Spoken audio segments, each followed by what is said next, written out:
मक्सी और ब्यावर वाले चोरों को ओपन चैलेंज। हम लोग अभी डीओसी लाद करके मक्सी और ब्यावर से होते हुए निकलेंगे सीधे झांसी।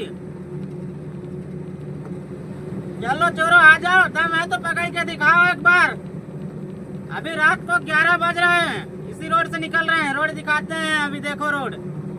तो ये रहा मक्सी का सिंगल रोड जो है कि अभी हम लोग क्रॉस कर रहे हैं। और इस चोर मैक्सी से और ब्यावर तक कंटिन्यू लगते हैं। उन चोरों के लिए ओपन चैलेंज कि आ जाओ, माल गाड़ी में भरा हुआ है, काटना है तो काट लो वरना लाल पकड़ के चाट लो। हम लोग जा रहे हैं और निकल जाएंगे।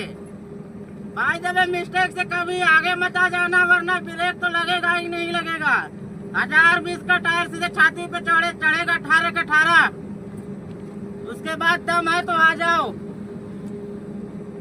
आ जाओ मक्सी ब्यावर वाले, आ जाओ मक्सी और ब्यावर वाले चोरों, ओपन चैलेंज।